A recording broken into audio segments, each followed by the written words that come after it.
सदी के वक्त तुर्क कबीलों की शक्ल में रहते थे। ये तमाम कबीले खाना बदोश थे। जहाँ सरसब्ज इलाका और पानी नजर आया वहीं खैमे गाड़ कर डेरा डाल लिया करते। उन कबीलों में एक कबीले का नाम काई कबीला था। काई कबीला बाकी कबीलों से कुछ बड़ा और ताकतवर था। सुलेमान शाह उस कबीले के सरदार थे। ये निहायत जंगजू कबीला था। सुलेमान शाह और उसके कबीले के मकासद में सबसे बड़ा मकसद इस्लाम की अशात थी, क्योंकि ये वो वक्त था कि जब मुसलमान हर जगह से कमजोरी का शिकार थे। मंगोल अपना सर उठा रहे थे। सल्जोकी सल्तनत अपने ज़वाल के करीब थी। इन हालात में जरूरी था कि मुसलमानों की तादाद को बढ़ाया जाए। इसी दौरान सुलेमान शाह का इंतकाल हो गया। सुलेमान शाह के 4 बेटे थे। मंझला बेटा अर्तगल अपने वालिद का जानशीन मुकर्रर हुआ और कबीले का सरदार बन गया। अर्तगल गाजी एक बहादुर, निडर और जंगजू शख्स था जो अपने कबीले का दिफा करना खूब जानता था। लेकिन वक्त वो आ गया था कि मंगोल हर तरफ तबाही फैला रहे थे। मुसलमानों का कत्ले आम हो रहा था। चंगेज खान की फौजों ने ख्वारिज़म शाह सल्तनत को तबाह करके रख दिया था। मुसलमान मंगोलों के आगे लगकर भाग रहे थे। इस सूरत हाल में अर्तगल मंगोलों का मुकाबला नहीं कर सकता था। वो अपने कबीले को लेकर सल्जोकी सल्तनत की तरफ रवां हो गया। उसके साथ तकरीबन 400 के लगभग खानदान थे। रास्ते में उसने देखा कि 2 फौजें आपस में लड़ रही हैं। उसने सोचा कि किसी एक का साथ देना चाहिए। कुछ सोचकर उसने जो फौज हार रही थी उसका साथ दिया और अपने थोड़े सिपाहियों के साथ मुखालिफ फौज पर अचानक और बहुत तेज हमला करवाया। वो फौज डर गई और समझी कि हारने वाली फौज को कहीं से मदद मिल गई है और वो फौज जीतते जीतते हार मान गई। बाद में मालूम हुआ कि जिस फौज का साथ दिया ये सल्जोकी सुल्तान अलाउद्दीन की फौज थी। मुखालिफ फौज के बारे में इख्तिलाफ पाया जाता है। बहरहाल सुल्तान उनकी बहादुरी से बहुत खुश हुए और अर्तगल के कबीले को अपनी सल्तनत में अनासुल के करीब सकारिया के इलाके में एक जागीर अता की और ये कबीला वहीं आबाद हो गया। सुल्तान ने उनको इजाजत दी कि सरहद के साथ साथ इलाकों को फतह करें और उनको सल्तनत में शामिल कर लें। ये इलाका बाज़ंतीनी ईसाई सल्तनत के बिल्कुल साथ जुड़ा हुआ था। अर्तगल ने कुछ ही अरसे में अपनी शुजाअत और बहादुरी का सिक्का बिठा दिया।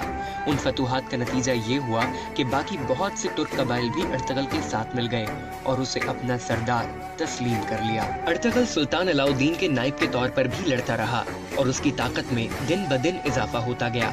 अर्तगल ने बाज़ंतीनी सल्तनत के एक बड़े मुत्तहदा लश्कर को शिकस्त दी। मुद्दतों उस जागीर को हासिल करने के लिए मुसलसल जंगें लड़ते रहे और 1281 में 90 बरस की उम्र में अर्तगल का इंतकाल हो गया। उसका जानशीन उसका बेटा उस्मान गाजी था। उस्मान अपने वालिद की तरह पक्का मुसलमान, बहादुर और हौसलामंद शख्स था। उसने भी फतूहात का सिलसिला जारी रखा। 1299 में सल्जोक सल्तनत बिल्कुल खत्म हो गई और उस्मान गाजी ने अपने तमाम मफ्तूहा इलाकों में अपनी खुद मुख्तार हुकूमत का ऐलान कर दिया। यूं सल्जोकी सल्तनत से अलहदा उस्मानी सल्तनत कायम हुई। अमीर उस्मान गाजी ने बहुत से शहरों और किलों को फतह किया और यनी शहर, जो कि बुरसा का एक जिला था, को अपना दारुल हुकूमत बना लिया। सुल्तान उस्मान को सल्तनत मिलना और एक मजबूत इस्लामी सल्तनत का कायम होना अल्लाह की मर्जी थी। उस सल्तनत के कायम होने के बाद मुसलमान मुत्तहिद होना शुरू हो गए। बुरसा की फतह के बाद सुल्तान उस्मान बीमार हुए और 1326 ईस्वी को वफात पाई। जब सुल्तान उस्मान का इंतकाल हुआ तो सल्तनत का रकबा 16,000 मुरब्बा किलोमीटर था।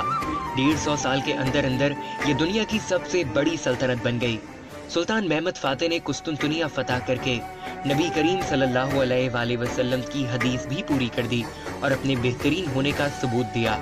सल्तनत उस्मानिया के नवे सुल्तान सुल्तान सलीम अव्वल ने मिस्र में मौजूद अब्बासी खिलाफत खत्म करके अपनी खिलाफत का ऐलान कर दिया। यूं खिलाफत भी उनकी हुई और सुल्तान सलीम अव्वल सल्तनत उस्मानिया के पहले खलीफा बन गए। ये सल्तनत 623 साल तक कायम रही और 1922 ईस्वी में खत्म हुई। सुल्तान उस्मान के नाम से ही सल्तनत को सल्तनत उस्मानिया कहा गया। इंग्लिश में इसे ऑस्मान एम्पायर कहते हैं। कुछ इलाके के लोग इसे अपनी जबान की वजह से ऑथमान एम्पायर कहते थे। आहिस्ता आहिस्ता इसे ऑथमन से ऑटोमन एम्पायर कहा जाने लगा, फिर इसका नाम यही पड़ गया। बज़्म-ए हसन से आज की इस वीडियो में इतना ही। उम्मीद है कि आपको ये वीडियो बहुत ही पसंद आई होगी। कमेंट सेक्शन में अपनी आरा से हमें जरूर आगाह कीजिएगा और आप मजीद किस तरह की वीडियोस देखना चाहते हैं ये भी जरूर बताइएगा। फिल वक्त बज़्म-ए हसन से मलिक हसन को दीजिए इजाजत। फी अमानिल्लाह।